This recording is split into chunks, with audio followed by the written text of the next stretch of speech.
మేమైతే నాయుడుపేటకి వెళ్ళినప్పుడు బస్ స్టాండ్లో చూడండి, ఆ పెద్దామె ఉంది కదా, ఆమెకి అందరూ ఉన్నారంట.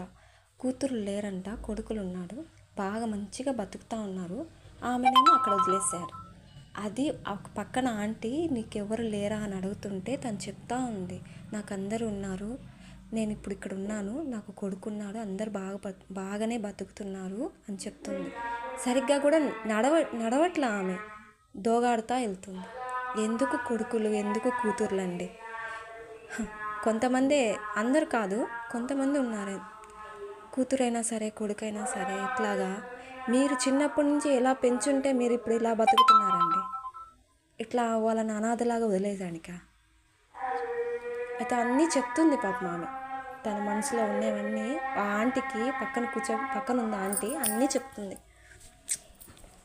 ఒక అంకుల్ వచ్చి అక్కడ మధ్యలో కూర్చుంటే పోయే వాళ్ళకి వచ్చే వాళ్ళకి ఇబ్బంది కదా అని చెప్పేసి వెళ్తున్నాడు ఆయన. ఆమె జరుపుకునింది, పాపం దోగాడుతానే వెళ్ళింది. ఇలాంటి వాళ్ళని ఎక్కడైనా చూస్తే కొంచెం హెల్ప్ చేయండి, సపోర్ట్ చేయండి వాళ్ళకి. ఇప్పుడు బాగున్నారు అంటే మీరు కూడా ఆ వయసుకి వస్తారు. ఆ వయసుకి రాకుండా మీరేమైనా 16 ఏళ్ళలోనే ఉంటారా? లేదు కదా.